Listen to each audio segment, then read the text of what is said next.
Salut tout le monde, bienvenue à Action Passion avec Maxime Naël, de retour aujourd'hui avec un nouvel épisode.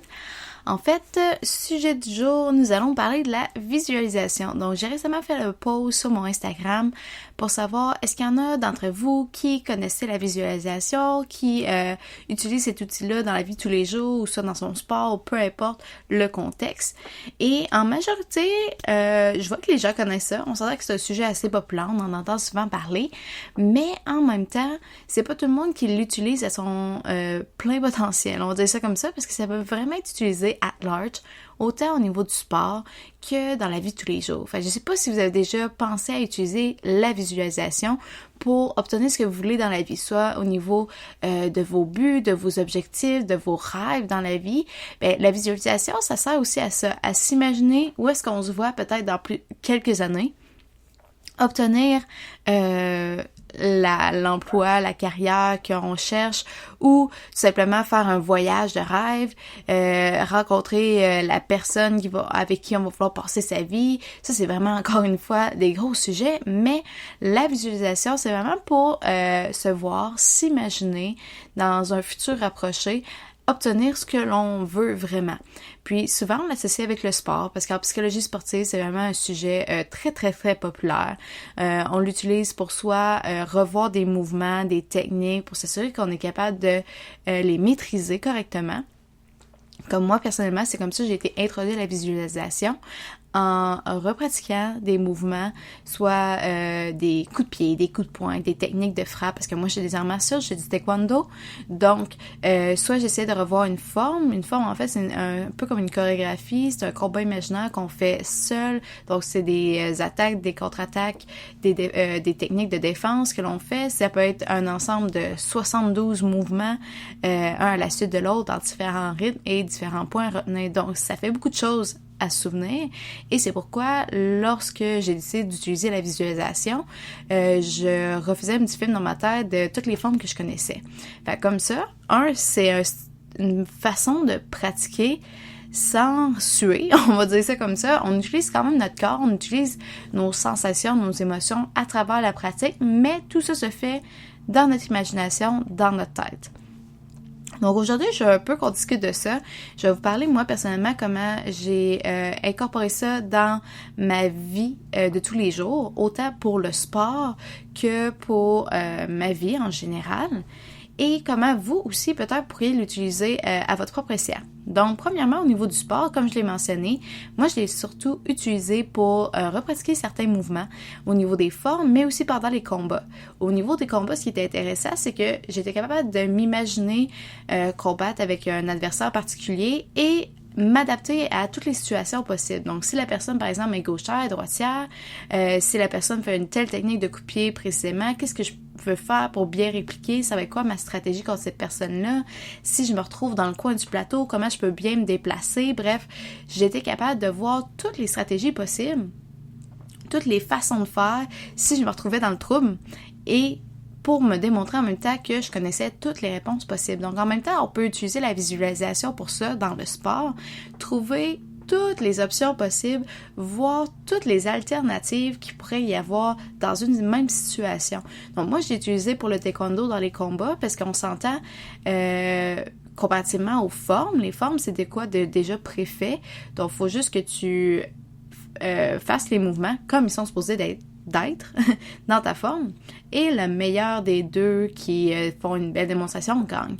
Par contre, pour les combats, on s'entend, c'est comme vous voyez des fois à la MMA ou UFC, c'est un combat direct avec des coups. Donc, il faut avoir des stratégies, on sait pas tout le temps à quoi s'attendre de l'autre personne en avant de nous.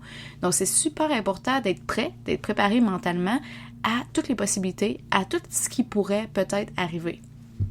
Et lorsqu'on visualise ça, c'est une façon de le faire, sans se blesser, bien sûr, sans éviter de justement trop s'entraîner, mais il faut tout le temps s'imaginer que c'est un type d'entraînement aussi. On a la partie physique qui est super importante, la préparation physique de l'athlète, bien sûr, autant au niveau de la musculation que du cardio, que aussi la préparation très technique, spécifique au sport, mais également la préparation mentale est essentielle pour s'assurer que la personne, l'athlète en tant que tel, puisse performer à son juste niveau. Et pour ce faire, la visualisation est un élément, comme on dit, essentiel.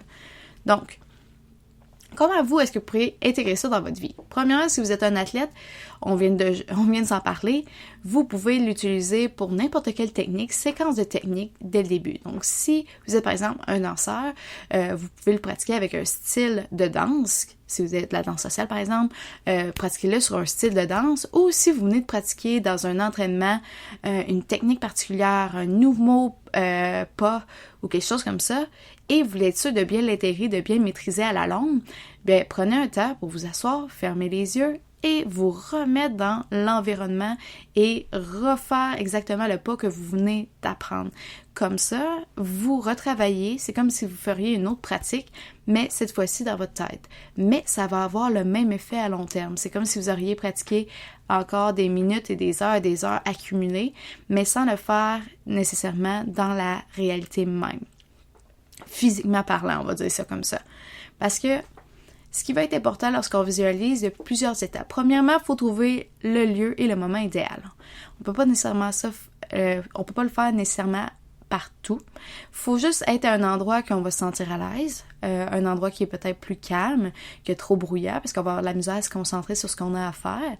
Donc, personnellement, moi, j'aime ça faire dans ma chambre, le soir avant de me coucher, avec soit la musique d'ambiance ou, je vais vous en parler un peu plus tard, mais moi, j'aime bien mettre la musique spécifique par rapport, mettons, à la compétition. Donc, si je sais que j'ai compétitionné bientôt, je mets un bruit de fond de foule, d'encouragement, de personnes qui crient, etc., pour me mettre dans l'ambiance. Fait que comme ça, le bruit, l'élément de son dans ma visualisation est comblé par le bruit de fond que j'ai mis sur mon téléphone. Mais ça, c'est vraiment spécifique à vous. Vous pourriez mettre une musique. Donc, si vous faites un sport, je sais pas, vous faites du patin artistique et vous avez une chanson, une musique que vous utilisez pour votre programme, bien, utilisez-la. Et en même temps, vous la faites votre visualisation, il n'y a vraiment aucun problème. Donc, c'est juste important de trouver le moment et le lieu idéal pour commencer votre pratique. Ensuite de ça, autre conseil que je pourrais vous donner, c'est de commencer avec une séquence simple. Essayez pas de revoir votre programme de danse au complet ou essayez pas de vous imaginer la compétition complète dès que vous commencez. Ça va être vraiment difficile et vous allez vous retrouver à avoir des moments où vous allez perdre votre concentration, vous allez commencer à penser à d'autres choses dans votre tête, puis c'est pas ça que vous cherchez au début. Au début, c'est vraiment pour vous familiariser avec la pratique. Donc, trouvez une séquence simple. Si, par exemple, je reprends encore une fois mon sport, moi qui fais du taekwondo, je viens d'apprendre un nouveau coup de pied. Bon, par exemple, si je commence dans le sport, là, j'apprends un nouveau coup de pied, ben comment je vais essayer de l'intégrer dans ma visualisation? Je vais m'imaginer en train de faire cette technique-là, cette frappe-là dans un bouclier. Puis je vais le faire à répétition. C'est très, très simple comme pratique. C'est très, très simple comme façon de faire. Puis c'est comme ça qu'il faut commencer au début. Et mieux ça va, plus qu'on peut ajouter des techniques, plus qu'on peut augmenter la durée de la visualisation ou la complexité de ce sur quoi vous allez vous imaginer. Donc, commencez avec de quoi qui est simple, une séquence facile, un mouvement, même commencer avec un mouvement que vous connaissez pour voir justement comment votre pratique de la visualisation va. Et lorsque vous avez trouvé la séquence que vous voulez utiliser, là, ce qui va être important, c'est d'avoir un environnement très détaillé. Ce qui se retrouve autour de vous lorsque vous avez les yeux fermés. Fermez les yeux, vous imaginez dans le lieu où d'habitude vous pratiquez cette technique-là, où vous faites votre sport. Donc, si on parlait tantôt, vous faites du patin artistique, bien, imaginez-vous sur la glace et imaginez en détail tout l'environnement qui vous entoure. La glace, si vous ressentez, si vous la voyez comme de fait, toutes les lignes qu'il y a dans la glace mettons, lames, est-ce qu'il y a du monde justement qui vous regarde dans les estrades, est-ce qu'il y a d'autres mondes sur la patinoire, bref, essayez vraiment de voir le lieu dans tous les détails possibles. Ça va vraiment vous immerger dans l'environnement pur de ce quoi vous voulez visualiser. Après ça, on va insérer les sensations désirées. Ce que je veux dire par là, c'est que va falloir que tout ce qui est au niveau sensoriel, émotionnel, on puisse ressentir exactement ce qu'on veut ressentir lorsqu'on visualise. Qu'est-ce que je veux dire par là? C'est que, par exemple, lorsque vous pratiquez une technique, si je fais une frappe dans un bouclier, mais je vais être capable de sentir mon muscle se contracter là en ce moment pour de vrai et ressentir l'effet, l'impact sur mon pied lorsque je vais faire la frappe dans le bouclier. Si je me déplace, par exemple, vous imaginez marcher dans le sable, parce que je sais pas moi, vous faites du volleyball de plage, ben essayez de ressentir soit la chaleur du soleil sur vous ou ressentir vraiment l'effet du sable entre vos orteils. Ça peut être vraiment aussi simple que ça. Faut vraiment que ce soit le plus réaliste possible lorsque vous imaginez tout votre film dans votre tête. Les émotions, par exemple, si je suis en train de me visualiser en train de gagner, en train de gagner, d'obtenir ma médaille, c'est quoi les émotions qui vont m'envahir à ce moment-là? Est-ce que ça va être de la fierté? Est-ce que ça va être de la confiance? Est-ce que ça va être du « Ah, finally I did it ». Je sais pas comment mettre cette expression-là en émotion, mais bref, vous savez ce que je veux dire par là. « Finally I've done it ». Fait que il faut vraiment trouver qu'est-ce qu'on va ressentir dans notre corps, c'est quoi l'énergie qui va nous envahir à ce moment-là. Et à partir de ça, ça se peut que dès le début, là, vous travaillez là-dessus, vous êtes concentré, vous cherchez les émotions associées à votre pratique, et là, tout à coup, vous avez une pensée que je vais dire, une pensée parasite qui peut rentrer et qui va faire comme « Oh! » Tout à coup, je commence à avoir faim. Bon, qu'est-ce qu'on mange donc à soir? Ouais, je pense que mes parents sont pas là. Il va falloir que je me fasse de quoi à souper. Et vous voyez le principe, ça se peut qu'il y ait des pensées qui vous traversent l'esprit pendant que vous essayez de vous concentrer à visualiser. Tout à coup, là, vous commencez à penser à d'autres choses et hop, vous êtes disparu à quelque part d'autre. Vous êtes plus en train de visualiser, mais vous êtes en train de penser à votre prochain repas ou qu'est-ce que vous allez faire demain. Puis ça, sincèrement, c'est très, très, très normal que ça l'arrive. Attendez-vous à ce que lorsque vous allez débuter votre pratique de visualisation, ça va arriver quand même fréquemment. Paniquez pas. Qu'est-ce que vous avez à faire? C'est très simple. Lorsque vous réalisez que vous avez perdu le focus sur votre moment de visualisation, prenez-en conscience. Réalisez que vous avez pensé à d'autres choses et revenez tout bonnement à ce que vous étiez en train de faire. Donc, si vous étiez en train de tout à coup penser à votre souper, réalisez que c'est ça que vous êtes en train de faire. Et c'est pas plus grave que ça, laissez aller la pensée et revenez à ce que vous faisiez, soit vous imaginez en train de faire une technique associée à votre sport. Et comme je vous dis, ça risque d'arriver souvent. Dans mes débuts, moi, quand je faisais de la visualisation, après 1 minute, 2 minutes, j'avais des pensées parasites et j'ai laissé aller. Fallait que je les laisse aller, pas le choix, parce que je peux pas rien faire d'autre, et je revenais à ma visualisation. J'ai augmenté mon temps de visualisation à 5, 10, 15, 20, puis même à la fin, j'étais capable de faire presque 40 minutes en ligne. Et quand je dis en ligne, c'est qu'il n'y avait pas de pensée parasite. Fait que ça, c'était extraordinaire. J'étais capable de visualiser l'ensemble de ma compétition, comment ça allait se dérouler, en partant de ma routine d'échauffement jusqu'à ma remise de médaille, toutes mes épreuves, soit en forme, en combat, en cassage, qui est un autre style d'épreuve en taekwondo. Bref, j'étais capable de voir ma compétition au complet dans les plus grands détails, avec les sensations, les émotions reliées à tout ce que je faisais. Puis ça, je vous le conseille grandement de vous rendre jusque-là, d'essayer de amener, dans le fond, votre visualisation à ce niveau-là parce que, wow, c'est magique. Et ce que j'ai vu comme différence lorsque après ça, j'ai compétitionné, c'est que j'avais une impression de déjà-vu, une impression de je sais ce qui va se passer. On s'entend, ça s'est pas passé exactement dans les moindres détails comme je l'ai imaginé dans ma tête, mais c'était assez ressemblant, on va se dire, là. Non, j'ai pas gagné la médaille d'or. J'ai terminé 2e dans l'épreuve de forme et 3e dans l'épreuve de combat. Oui, bravo, j'ai eu un podium, mais la manière que j'ai compétitionné, mon attitude était totalement différente. J'étais beaucoup plus posée, moins stressée, puis même si je ressentais du stress, j'étais capable de gérer mes émotions là-dessus. J'étais capable de me gérer, puis d'apprécier le fait que j'étais stressée, parce que cette énergie-là, je l'ai utilisée à mon avantage pour mieux performer. Donc, je pense que la visualisation m'a amené tous ces avantages-là de pouvoir me voir dans le futur, imaginer comment ça va être lorsque je vais accomplir ce que j'ai accompli. Et dans la vraie vie, quand c'est arrivé, j'avais comme l'impression que j'avais déjà vécu ça, puis que c'était normal, puis que c'est à ça que je m'attendais aussi. Donc, très belle expérience, super positif. Et je vous ai dit tantôt aussi qu'on peut l'appliquer dans la vie de tous les jours, puis c'est ce que j'ai commencé à faire, parce qu'on a d'autres sphères de vie. On s'entend que le sport en est une, mais il y a aussi la famille, les relations, il y a le travail, il y a l'école, les études. Bref, il y a vraiment d'autres sphères dans lesquelles on peut utiliser la visualisation si on veut atteindre un objectif précis.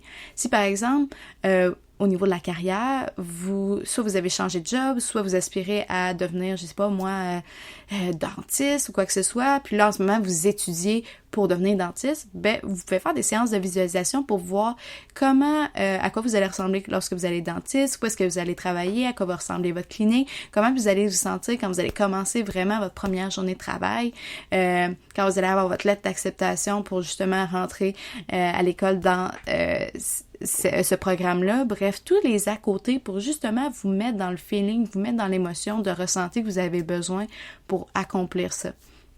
Si ça l'est au niveau des relations, si vous cherchez un amoureux, une amoureuse, vous voulez justement commencer une relation avec quelqu'un, puis là, vous recherchez la bonne personne, bien, visualisez en détail ce que vous recherchez, c'est cette personne-là. Faites comme si vous l'aviez déjà trouvé, puis qu'est-ce que vous recherchez exactement.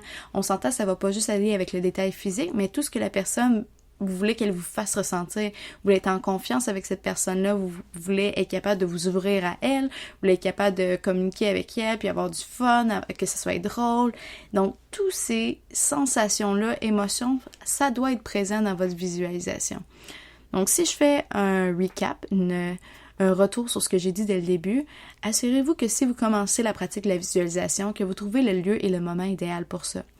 Commencez avec des séquences qui sont simples, qui sont faciles, et après ça, vous allez augmenter en complexité et aussi en temps. Si vous avez des pensées parasites, si tout à coup vous perdez votre concentration, ne vous inquiétez pas, faites juste prendre conscience que vous avez perdu le focus et revenez à la tâche que vous étiez en train de faire. C'est pas plus grave que ça. Puis juste avant ça aussi, n'oubliez pas d'ajouter des sensations à votre visualisation. OK? Ajoutez les émotions, les sensations. Qu'est-ce que vous voulez ressentir? C'est quoi l'état d'esprit que vous recherchez lorsque vous accomplissez ce geste ou vous imaginez, dans le fond, cet objectif-là dans votre tête? Et finalement, assurez-vous de répéter la même séquence le plus longtemps possible jusqu'à temps que ça arrive. Donc, moi, comme je vous ai mentionné tantôt, j'ai visualisé ma compétition, mon championnat du monde, à chaque soir avant de me coucher jusqu'à temps que j'ai ma compétition. Et même rendu à la semaine où est-ce que je compétitionnais, par exemple, si je compétitionnais le lendemain en forme, ben le soir avant, je visualisais toutes mes formes, je visualisais tout ce que j'avais à faire, ma routine d'échauffement en détail, avec les formes que j'allais faire, forme de mon niveau, forme de niveau de ceinture, comment j'allais arriver à la finale, vraiment tout le parcours complet. Et là, le lendemain, j'allais participer en forme. Le même soir, je sais que j'allais participer plus tard en combat, donc là, c'est le moment de faire ma visualisation en combat. Donc, ça s'est pas arrêté quand la compétition est arrivée, ça s'est prolongé jusqu'à temps que mon tournoi complet était terminé. Donc, je vous conseille, si vous l'ajoutez pour le sport, d'aller de cette façon-là. Puis, même chose, si vous l'ajoutez juste dans votre vie, vous avez des rêves, vous avez des choses que vous allez accomplir, ça peut être aussi simple que vous voulez changer de voiture. Ben, c'est quoi la voiture que vous voulez? À quoi vous voulez qu'elle ressemble? De quelle couleur? Comment vous allez sentir qu'elle allez conduire cette voiture-là? Ressentez votre main sur le volant lorsque vous conduisez, le vent dans les cheveux, lorsque vous avez la fenêtre ouverte. C'est quoi tout ce qui entoure le film que vous voulez vous créer? C'est vraiment comme ça que vous devez vous imaginer. Donc, j'espère que l'épisode d'aujourd'hui a été intéressant. J'ai aimé vous faire un petit chit-chat quand même assez casual. Donc, super intéressant là-dessus. La visualisation, c'est vraiment, vraiment un sujet at large, qui est très, très, très large, qu'on pourrait en parler pendant des heures. Donc, je vais sûrement faire un retour là-dessus dans un futur épisode. Peut-être d'autres trucs et astuces, des moyens qu'on peut l'améliorer. Donc, si ça vous intéresse à long terme, n'oubliez pas de m'envoyer des commentaires. Allez voir ma page Instagram sur @maxinenoelcoach et aussi mon site internet au www.maxinenoelcoaching.com. Puis aussi, cette pratique-là, pour de vrai, la visualisation, c'est quelque chose que je conseille beaucoup, beaucoup, beaucoup à mes clients. Peu importe c'est quoi l'objectif final. Il faut qu'ils soient capables de se l'imaginer pour savoir vers quoi ils aspirent exactement. Donc, si vous êtes capable de l'incorporer dans votre vie maintenant, vous avez vraiment un gros avantage sur plusieurs personnes, croyez-moi. Donc, on se revoit pour un prochain épisode et je vous réserve une petite surprise prochainement. Je suis en train de créer un e-book sur la visualisation, donc j'ai hâte de vous le partager pour tout le monde. Ça va être un e-book en français, donc mes amis français, vous allez être les premiers à pouvoir le lire et en prendre connaissance. Et ensuite de ça, je le traduis sûrement en anglais aussi pour mon auditoire anglaise. Donc, un gros merci pour m'avoir écouté aujourd'hui. Soyez pas gênés de me laisser des commentaires, de me laisser des reviews. C'est grandement apprécié. Je vous souhaite une excellente journée. On se reparle bientôt. À la prochaine!